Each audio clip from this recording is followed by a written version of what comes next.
What I'm about to tell you is about an event that never happened. I used to tell the people before when we get done it's one of these things that says, who are you going to believe? Your lying eyes or the government? I'm John Callahan. I was the division chief of the Accidents, Evaluations, and Investigation Division of the FAA in Washington for 6 years during the 1980s. In early January 1987, I received a call from the Air Traffic Quality Control Branch in the FAA's Alaskan region office. They were requesting guidance and what to tell the media who were overflowing their office. The media was requesting information about the UFO that chased the Japanese 747 across the Alaskan skies for some 31 minutes at flight level 310, 31,000 and 35,000 feet. Somehow the word got out. What UFOs? When did this take place? Why wasn't Washington headquarters informed? Hey, the guy says, who believes in UFOs? I just need to know what to tell the media to get them out of here. The answer was simple. Tell them it's under investigation. And then I said, wrap it all up. I want the disc, I want the tapes, I want everything you have over there, and I want it at the FAA's tech center tomorrow morning. That means he has to put it on the midnight flight, the red line, and it's a pain to get all that done. Japanese airline flight 1628 was a cargo jet with a pilot, co-pilot, and one crew member. They were just north of Anchorage. It was about 11 p.m., but that's the time is not really correct. It was closer to 5. When the pilot first reported the UFO, he described it as a huge ball with lights running around it. He said it was about 4 times bigger than the 747 he was riding. And remember, the 747 has an elevator. And he's looking out the window and he sees something that's 4 times the size of his aircraft. He said he saw it with his eyes, his lying eyes, he saw it. The co-pilot with him saw it, and the other crew member all saw it visually.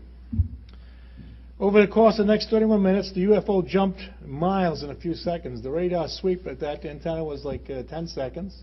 So at one time he says it's over here at 12 o'clock and 8 miles, and when the antenna goes by, we see a target there.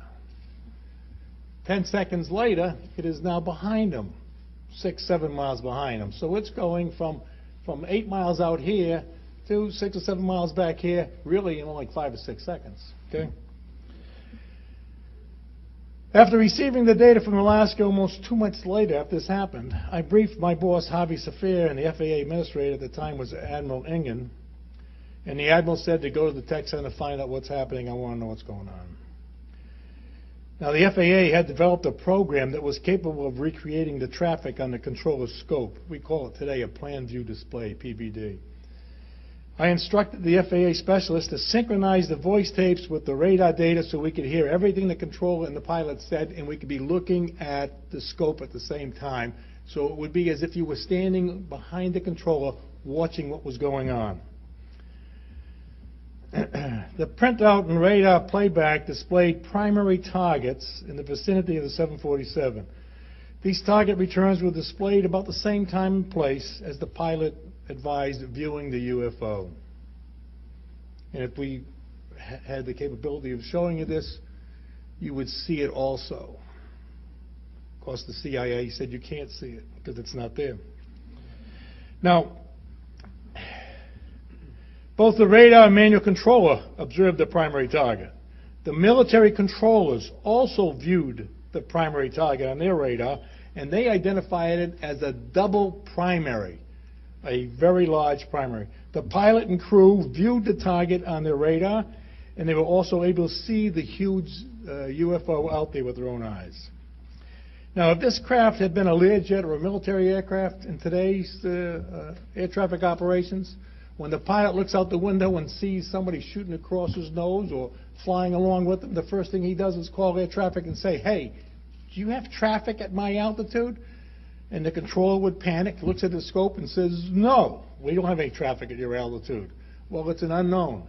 The air traffic controller then says, we will track that guy until he lands. And we'll have flight standards meet him down there. We're going to write him up, we'll pull his ticket, we'll do whatever we have to do. But the pilot basically said, it's a UFO. Well, who believes in UFOs? And this is the kind of attitude that the air traffic had at the time. So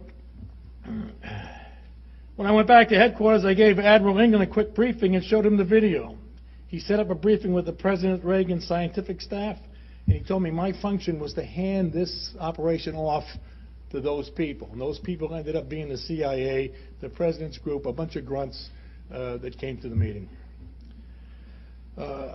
The Admiral says, I want you to hand it off because the FAA does not control UFOs, and we want it out of our district. Now,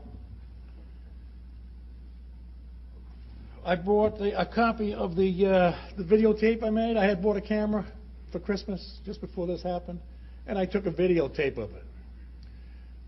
When I got home, I showed it to my wife and my neighbors, and I made a copy of it. When I went to the briefing, we put on this video for the people there 2 or 3 times. So it takes, a half hour. So we'll talk about an hour and a half or so.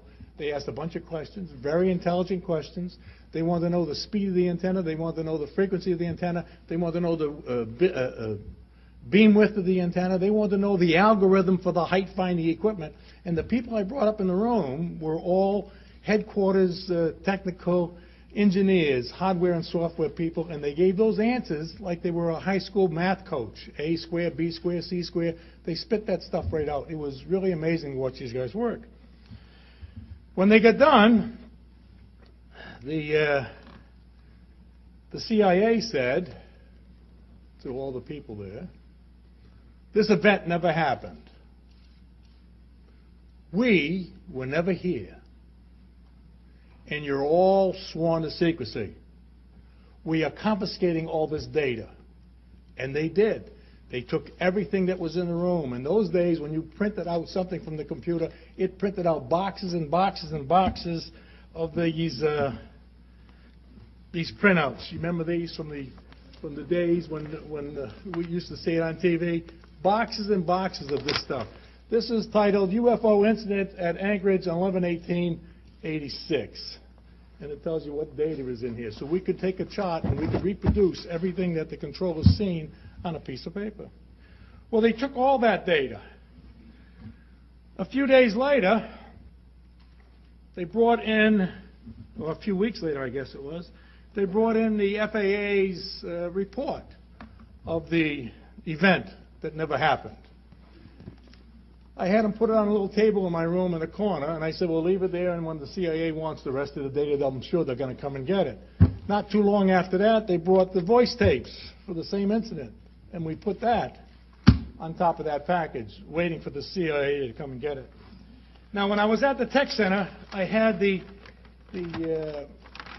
software engineers and the hardware engineers put together a chart that would show every target along the route of flight. And what they did is they commented on it. This is when we first saw the UFO. This is when the pilot saw the UFO. This is when the military guy saw the UFO, all the way down here. And there's 2 of these. It's ripped off here a little bit because it ended up in my barn for a couple of years, and I didn't know it was in the box. And the mice were eating it. When I got done with this briefing, now we're talking to the engineers that build the air traffic control system, hardware and software. When they got done hanging this up on the wall, I said, tell me what those dots are. What is it? The hardware engineers got up and said, this problem over here, that's a software problem. And this one over here, software problem. Every time, all the way down, it's a software problem. There's nothing wrong with our hardware system. So I said, fine. It makes sense to me.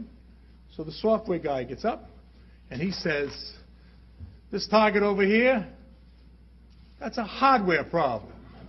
And this one here, a hardware problem. There was no software problems. And there was no hardware problems. Well, what do we have? If we don't have anything, do we have a target there or not? Well, one man got up and said, my religion forbids me to believe in UFOs. So I said, fine. I gave the briefing. They carried all the stuff. They took it out. This stuff stayed in my office for 2 years. When I left, one of the specialists came in a hurry to get me out. They packed up everything that was hanging there, all the stuff on the walls, and they put it in boxes and shipped it to my house. Today, I like to say that most people working as FAA controllers, they're not really familiar with how the FAA system works. They don't know why aircraft traveling through our airspace is not displayed under scope. They don't know why. I do, but they don't. The system today in the organization of the FAA is not configured to identify and track these type of performances. That's the end of my speech. Who are you going to believe? Your lying eyes or the government?